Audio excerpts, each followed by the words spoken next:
This is Revathi. Video చూస్తున్న వారికి likes, కామెంట్స్‌తో support చేస్తున్న వారికి థ్యాంక్ యూ సో మచ్.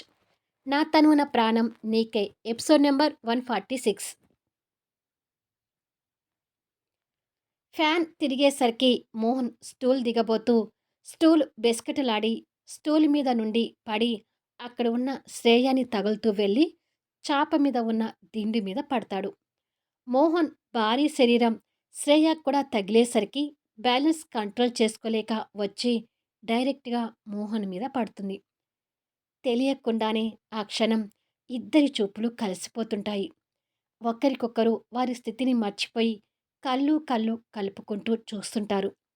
కొద్దిసేపటికి ముందుగా మోహన్ తేరుకొని మీద ఉన్న శ్రేయాని చిరాకు పడుతూ పక్కకి తోస్తాడు. శ్రేయ తేరుకొని చూసేసరికి మోహన్ లేచి నలిగిపోయిన షర్ట్‌ని సరి చేసుకుంటూ ఉంటాడు. తనని అలా తోసేసరికి శ్రేయ కోపం తెచ్చుకుంటూ పైకి లేచి, "ఏదో నేను వచ్చి నీ మీద కావాలని పడ్డట్టు నన్ను అలా నెట్టావేంటి?"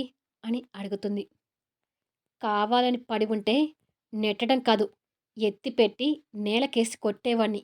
దెబ్బకి 4 ముక్కలయ్యేదానివి.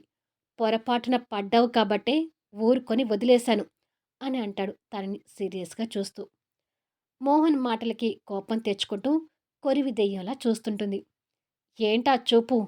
నీ చూపులకి బెదిరిపోయేవాళ్ళు ఎవ్వరూ లేరిక్కడ" అని చెప్పి వెళ్ళబోతుంటే, "ఫ్యాన్ రిపేర్ చేసినందుకు థ్యాంక్ యూ సో మచ్" అని అంటుంది ఒత్తి పలుకుతూ. వెళ్ళేవాడల్లా వెనక్కి తిరిగి తన దగ్గరికొచ్చి, "నువ్వు ఫ్యాన్ లేక ఇబ్బంది పడుతున్నావేమో, లేక నీకు దోమలు కుడుతున్నాయేమోనన్న జాలితో వచ్చి ఈ ఫ్యాన్ బాగు చేయలేదు. దోమల వల్ల నీకేమైనా ఆరోగ్యం పాడై జ్వరం వస్తే నీ దగ్గర పాలు తాగుతున్న నా కొడుక్కి కూడా జ్వరం వస్తుందనే ఉద్దేశంతో కంగారు పడి వచ్చి ఈ ఫ్యాన్ బాగు చేశాను తప్ప నీ కోసం కాదు. సో నీ థ్యాంక్స్‌ని నేను యాక్సెప్ట్ చేయను" అని సీరియస్‌గా చెప్పి వెళ్ళిపోతాడు. ఛ! ఈ పొగరికేం తక్కువ లేదు అని తిట్టుకుంటూ కోపంగా కాలుని గోడకేసి గట్టిగా కొట్టుకుంటుంది. ఆ మరుక్షణమే అబ్బా! అని బాధపడుతూ కాలు పట్టుకొని, ఛ! ఇతను తిట్టుకుంటూ నాకు నేనే గాయం చేసుకున్నాను అని అనుకుంటూ చాప మీద పడుకొని పోతుంది. ఆ రోజు ఫ్యాన్ ఉండడంతో హాయిగా నిద్రపోతుంది. ఇలా 2 రోజుల తర్వాత మైథిలి తనకున్న ఖరీదైన శారీస్ అన్నీ బెడ్ మీద వేసి చూసుకుంటూ ఉంటుంది. కళ్యాణ్ స్నానం చేసి టవల్ కట్టుకొనొచ్చి, "ఏంటి ఎనిమి, ఆ బెడ్ మీద శారీ ఎగ్జిబిషన్ పెట్టావు?" అని అడుగుతాడు ఆ చీరలన్నీ చూస్తూ. "ఇవాళ నైట్ సూర్య ఎంగేజ్‌మెంట్ కదా కళ్యాణ్! ఎంతైనా పెద్ద ఆడపడుచుని కాబట్టి గ్రాండ్ లుక్‌తో కనిపించాలని శారీ సెలెక్ట్ చేసుకుంటున్నాను" అని చెప్తుంది. ఓహ్! సూర్య ఎంగేజ్‌మెంట్ ఈరోజే కదా! అని అనుకొని కళ్యాణ్ కంగారు పడుతుంటాడు. టవల్‌తో ఉన్న కళ్యాణ్ చూస్తూ, కళ్యాణ్ వేసుకోవాల్సిన బట్టల్ని కబోర్డ్‌లో నుంచి తీసి కళ్యాణ్ చేతిలో పెట్టి, "నీ బేర్ బాడీ చూస్తే నాలో ఏవేవో ఫీలింగ్స్ కలుగుతాయి. ముందు ఆ బట్టలు వేసుకో మై డియర్ రొమాంటిక్ మెంటలోడా" అని అంటుంది. తన మాటలకు కళ్యాణ్ నవ్వుతూ బట్టలు వేసుకుంటూనే, "ఇవాళ నువ్వు సైన్ చేయాల్సిన ఫైల్స్ ఉన్నాయి. మధ్యాహ్నానికి నువ్వు కూడా ఆఫీస్‌కొచ్చేయి ఎనిమి" అని అంటాడు. "వస్తాను కానీ ఇందులో ఒక్కసారి సెలెక్ట్ చేసి పెట్టవా?" అని అడుగుతుంది. "జరగని ఎంగేజ్‌మెంట్‌కి ఆర్భాటాలెందుకు?" అంటూ నోరు జారుతాడు. "హా! ఏంటి? ఏమన్నావు?" అని అడుగుతుంది షాకింగ్‌లా చూస్తూ. తొందరపడి కళ్యాణ్ నోరు జారినందుకు నాలుక కరుచుకుంటాడు. "నా తమ్ముడు ఎంగేజ్‌మెంట్ జరగదా? అలా ఎలా అంటున్నావు?" అని అనుమానంగా అడుగుతుంది. "అబ్బే! నేను అలా ఎందుకన్నాను? నేనేదో అంటే నీకు ఇంకొక విధంగా వినపడిందెనిమి. దానికి ఇంత షాక్ అవుతావేంటి?" అంటూ తడబడుతూ చెప్పి షర్ట్ తీసి వేసుకుంటాడు. కానీ మైథిలి ఏదో అనుమానంగా కళ్యాణ్ వైపు చూస్తుంటుంది. తనని ఆ ఆలోచన నుంచి తప్పించాలని, "అలా చూస్తున్నావేంటి? సూట్ తీసి తగిలించు" అంటాడు. మైథిలి సూట్ తీసుకొని కళ్యాణ్‌కి వెనక నుండి సూట్ తగిలిస్తూ ఉంటుంది. కల్ కానీ కళ్యాణ్ నోటి నుండి వచ్చిన మాటల్ని మాత్రం తీసేయలేకపోతూ, మొదట్నుంచి కళ్యాణ్‌కి వాళ్ళ పెళ్ళంటే ఇంట్రెస్ట్ ఉండటం లేదు. ఆ ఉద్దేశంతోనే ఇలా మాట్లాడి ఉంటాడా అని మనసులో అనుకుంటూ ఉంటే, కళ్యాణ్ తన ఆలోచనల్ని పసికడుతూ మధ్యాహ్నానికి డ్రైవర్‌నిచ్చి కారు పంపిస్తాను. రెడీ అయి ఉండు అని చెప్తాడు. డ్రైవర్ వద్దులే. నేను డ్రైవ్ చేసుకుంటూ వస్తాను అని చెప్తుంది. No way. నేను రిస్క్ తీసుకోను అంటాడు వేసిన సూట్ సరిచేసుకుంటూ. నువ్వు, నీ జూనియర్ మెంటలోడు మీరన్న మాటలే నెగ్గాలని చూస్తుంటారు అంటూ కోపంగా కళ్యాణ్‌కి టై కడుతుంటుంది. కళ్యాణ్ నవ్వుతూ తన నడుము మీద గిల్లుతాడు. అబ్బా! నువ్వు ఎక్కడ పడితే అక్కడ నీ వేలు ముద్దలు పెట్టుకు రొమాంటిక్ మెంటలోడా అని చిరుకోపంతో తిడుతూ టై కడుతుంటుంది. కళ్యాణ్ తన మెడ చుట్టూ మాలలాగా చేతులు వేసి, ఇంతకీ చెర్రీ స్కూల్‌కి రెడీ అయ్యాడా అని అడుగుతాడు.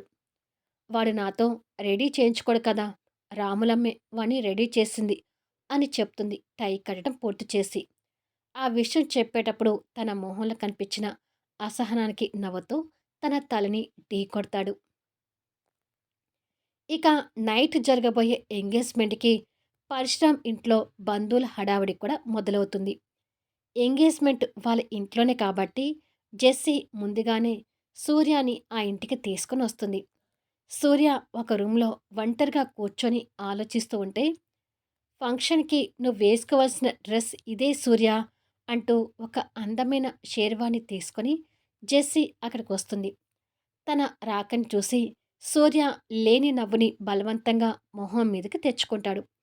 "ఈ డ్రెస్ ఎలా ఉంది సూర్య?" అని అడుగుతుంది జెస్సీ నవ్వుతూ. "చాలా బాగుంది" అని అంటాడు ఏదో మామూలుగా చూస్తూ. "ఈ డ్రెస్‌లో నువ్వు ఇంకా బాగుంటావు. నీకు నాతో ఎంగేజ్‌మెంట్ జరగడం చూసి ఆ క్రాంతి ఇవాళ ఏడవాలి" అని అంటుంది జెస్సీ. క్రాంతి పేరు ఎత్తగానే సూర్య మొహంలో తెలియని బాధ కనిపిస్తుంటుంది. ఎంగేజ్‌మెంట్ జరగదు అని ప్రగల్భాలు పలికిన ఆ కళ్యాణ్‌కి మన ఎంగేజ్‌మెంట్ చూసి మతిపోవాలి అని అంటుంది. మనసు ఒకటి తలుస్తుంటే మెదడు ఇంకొకటి తలుస్తూ, "నువ్వు ఆ మాటలు పట్టించుకోకు జెస్సీ. అన్నీ మనకు అనుకూలంగా జరిగిపోతాయి" అని పొడి పొడిగా చెప్తూ ఉంటాడు సూర్య. "I know that. ఆ క్షణాల కోసమే నేను వెయిటింగ్" అంటుంది జెస్సీ. తన మాటలకి సూర్య నవ్వుతూ, మనసులో మాత్రం తెలియని మానసిక సంఘర్షణకు గురవుతుంటాడు. శ్రేయ కిచెన్‌లో వంటలు చేస్తూ, కష్టపడుతూ, ఇంతమందికి వంట చేయాలంటే విసుగు వస్తుంది. ఒక్కరు కూడా సహాయం చేయటానికి రారు. ముందు ఆ మహానుభావుడు ఎవ్వరిని రానివ్వడు అని తిట్టుకుంటూ వంట చేస్తుంటుంది. మోహన్ రూమ్‌లో ఆఫీస్‌కి రెడీ అయి బెడ్ మీద కేరింతలు కొడుతూ పడుకున్న బాబుని చూసి నవ్వుతూ, వాడిని చేతిలోకి తీసుకొని ప్రేమగా ముద్దు పెట్టుకొని, "నేను ఆఫీస్‌కి వెళ్ళాలి కదా నాన్న! మళ్ళీ సాయంత్రం వచ్చి నీతో ఆడుకుంటాను. అప్పటి వరకు మీ నాయనమ్మ, తాతయ్య దగ్గర ఆడుకుందు గాని పద" అని చెప్పి కొడుకుని ఎత్తుకొని కిందికొస్తాడు. పిల్లోడిని వాళ్ళ అమ్మ చేతికిస్తూ, "ఆఫీస్‌కి వెళ్ళొస్తానమ్మా" అని అంటాడు. "సరేరా" అని అంటుంది శకుంతల గారు. రామకృష్ణ గారు భార్య దగ్గర నుంచి బాబుని తీసుకొని, "మా మనవడితో నేను ఆడుకుంటానులే" అని అంటాడు. సురేఖ, శ్రీనివాస్ కనిపించడం లేదు. ఎక్కడికి వెళ్లారమ్మా అని అడుగుతాడు మోహన్. మరో 4 రోజుల్లో వాళ్ళు ఊరికి బయలుదేరతారంట. షాపింగ్ చేయాల్సినవి ఉన్నాయని చెప్పి ఇద్దరూ బయటికి వెళ్లారు అని చెప్తుంది శకుంతల. సరేనమ్మా అని చెప్పి మోహన్ ఆఫీస్కి వెళ్ళబోతుంటే, మోహన్ అంటూ శ్రేయ అక్కడికొస్తుంది. ఏంటి అన్నట్టుగా తన వైపు కాస్త చేదరింపుగానే చూస్తుంటాడు. సాయంత్రం జెస్సీ వాళ్ళది ఎంగేజ్మెంట్ ఉంది కదా! నన్ను రమ్మని జెస్సీ రిక్వెస్ట్ చేసింది. ఇలాంటి శారీతో వెళ్తే బాగుండదు. ఫంక్షన్ కోసమేనా నాకొక మంచి శారీ కొనుక్కొని తీసుకొస్తావా? అని రిక్వెస్ట్‌గా అడుగుతుంది. ఏం? నువ్వు ఫంక్షన్‌కి రాకపోతే వాళ్ళ ఎంగేజ్మెంట్ జరగదా? అని అడుగుతాడు కోపంగా చూస్తూ. అప్పటి వరకు రిక్వెస్టింగ్‌గా పెట్టిన మొహాన్ని మోహన్ అలా అనేసరికి కోపంగా చూస్తుంటుంది. ఏమిట్రా ఆ మాటలు? జెస్సీ, శ్రేయ ఫ్రెండ్స్ కదా! పైగా సూర్యకి వీళ్ళకి రిలేషన్ కూడా ఉంది. తను ఆ ఫంక్షన్‌కి వెళ్ళకపోతే ఏం బావుంటుంది? తను అడిగినట్టుగా ఏదైనా ఒక మంచి శారీ తీసుకొనిరా. తను కూడా నీతో ఫంక్షన్‌కొస్తుంది అని చెప్తుంది శకుంతల గారు. మోహన్ శ్రేయ వైపు కోపంగా చూస్తూనే సరేనమ్మా అని చెప్పి వెళ్ళిపోతాడు. తెస్తాడన్నందుకు శ్రేయ కూడా కాస్త సంతోషపడుతూ ఉంటుంది. ఫంక్షన్‌కి వెళ్తావు కాబట్టి ఇంట్లో ఏమైనా పనులు ఉన్నా కూడా సాయంత్రం వరకు త్వరగా ముగించుకో అమ్మా అని చెప్తుంది శకుంతల గారు. శకుంతల గారిని కోపంగా చూస్తూ అది మీరు చెప్పాల్సిన అవసరం లేదు.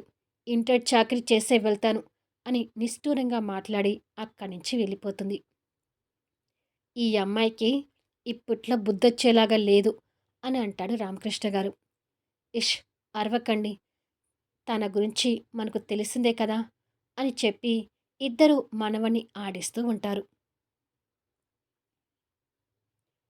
మధ్యాహ్నం 12 అవుతుండగా ఓ క్లబ్‌లో పరశురాం, ఈశ్వర్, శశిధర్ మందు పార్టీ చేసుకుంటూ ఉంటారు. నా కూతురికి, సూర్యకి ఎంగేజ్‌మెంట్ అవుతున్న సందర్భంగా ఈ పార్టీ మా ఇంట్లోనే చేసుకోవచ్చు. కానీ ఈశ్వర్ మన మనిషి అనే విషయం సూర్యకి కూడా తెలియకూడదు కాబట్టి ఈ మందు పార్టీ ఇక్కడ అరేంజ్ చేశాను అంటాడు పరశురాం. అది మీరు ఇంత ఇదిగా చెప్పాల్సిన అవసరం లేదులే. నాకు అర్థమైంది అంటాడు ఈశ్వర్ బాటిల్ ఎత్తుతూ. ఇంతకీ ఈశ్వర్, నీ నెక్స్ట్ ప్లాన్ ఏంటి? ఏం చేయబోతున్నావు అని అడుగుతాడు శశిధర్ కూడా మందు తాగుతూ. ఆ మైథిలి దృష్టిలో నేను మంచివాణ్ణి అయి కూర్చున్నాను కదా. ఇప్పుడు మైథిలిని అడ్డు పెట్టుకొని చిన్నగా ఐశ్వర్య గ్రూప్ ఆఫ్ ఇండస్ట్రీస్లో పాగా వేయాలి. ఆ తర్వాత ఆ కంపెనీని నాశనం చేయడమే నా ధ్యేయం అంటాడు ఈశ్వర్. ఆ కంపెనీ నాశనం కావటానికి కొన్ని ఏళ్లుగా ఎదురు చూస్తూ వస్తున్నాను ఈశ్వర్ అంటాడు పరశురాం. అవును, నాకొకటి అర్థం కావట్లేదు. కోటీశ్వర్లైన మీ కూతుర్ని ఏమీ లేని ఆ సూర్యకిచ్చి పెళ్లి చేస్తున్నారేంటి అని అడుగుతాడు ఈశ్వర్. సూర్య వెనక కళ్యాణ్ ఉన్నాడు కదా. ఏమీ లేదని ఎందుకు అనుకోవాలి? ఈ పెళ్లి జరిగితే సూర్యని ఆయుధంలా వాడుకొని కళ్యాణ్ మీదకి వదిలే ప్లాన్‌లో ఉన్నాను అని మాట్లాడుకుంటూ ఉంటారు. ఆఫీస్ క్యాబిన్‌లో కళ్యాణ్ వాళ్ళ ఎంగేజ్‌మెంట్ ఆలోచనలో ఉండి సీఈఓ చైర్‌లో నుంచి లేచి అటూ ఇటూ తిరుగుతూ పెద్ద హీరోలాగా జరగని ఎంగేజ్‌మెంట్‌కి వస్తాను అని ఆ జెస్సీ ముందు ప్రగల్భాలు పలికాను. కానీ ఆ ఎంగేజ్‌మెంట్ ఆపడానికి ఒక ఐడియా కూడా వచ్చి చావడం లేదు. ఇవాళ ఆ ఎంగేజ్‌మెంట్ ఎలా ఆపాలి అని బుర్ర చించుకుంటూ ఉంటాడు. అప్పుడే మైథిలి వస్తున్న కార్ ఆఫీస్ ముందు ఆగుతుంది. డ్రైవర్ దిగి వెళ్ళి తన వైపు ఉన్న డోర్ తీయగానే మైథిలి చైర్పర్సన్ హోదాలో కార్ దిగుతుంది. ఆఫీస్ స్టెప్స్ ఎక్కుతూ ఉండగానే సెక్యూరిటీ తనకి వినయంగా నమస్కరించి డోర్ ఓపెన్ చేస్తాడు. మైథిలి అదే హోదాలో లోపలికొచ్చేసరికి ఎంప్లాయీస్ అందరూ వినయంగా లేచి గుడ్ ఆఫ్టర్నూన్ మేడం అంటూ విష్ చేస్తుంటారు. మైథిలి కూడా వాళ్ళకి బదులుగా చిరునవ్వుతో విష్ చేస్తూ క్యాబిన్ వైపు వెళ్తుంటుంది. మేనేజర్ కూడా ఎదురొచ్చి గుడ్ ఆఫ్టర్నూన్ మేడం అంటాడు. Good afternoon manager. Kalyan sir లోపలే ఉన్నారు కదా అని అడుగుతుంది. "హా, ఉన్నారు మేడం, వెళ్ళండి" అని చెప్తాడు మేనేజర్. మైథిలి క్యాబిన్లోకి ఎంటర్ అయ్యేసరికి కాలు కాలిన పిల్లిలా అటూ ఇటూ తిరుగుతున్న కళ్యాణ్ చూస్తూ తన కళ్ళకున్న గ్లాసెస్ తీసి హలో మిస్టర్ సీఈఓ అని పిలుస్తుంది. ఆ పిలుపుతో అడుగులు అక్కడికే ఆపేసి తన వైపు చూస్తుంటాడు. నువ్వు ఈ కంపెనీకి సీఈఓగా ఉంది అటు ఇటు తిరగటానికి కాదు, కంపెనీలో వర్క్ చేయటానికి అంటూ బిల్డప్ ఇస్తుంది ఎనిమి. మళ్ళీ నెక్స్ట్ అప్డేట్లో కలుద్దాం. మైథిలిని చైర్పర్సన్ చేయడం వల్ల మైథిలి వల్ల కంపెనీకి ఏమైనా ప్రాబ్లమ్స్ రాబోతున్నాయా? ఎంగేజ్మెంట్ చెడగొడతానని ప్రగల్భాలు పలికిన కళ్యాణ్ ఐడియాస్ రాక తగ్గనున్నాడా? క్రాంతి కళ్ళ ముందే సూర్య, జెస్సీ ఎంగేజ్మెంట్ జరగనుందా? తెలియాలి అంటే ఆసక్తికరంగా సాగిపోయే కథా వీడియోస్ని మిస్ కాకుండా చూడండి. కథ నచ్చితే లైక్ చేయండి, కామెంట్ షేర్ చేయండి, సబ్స్క్రైబ్ చేసుకొని ఛానల్ షేర్ చేస్తూ సపోర్ట్ చేయండి.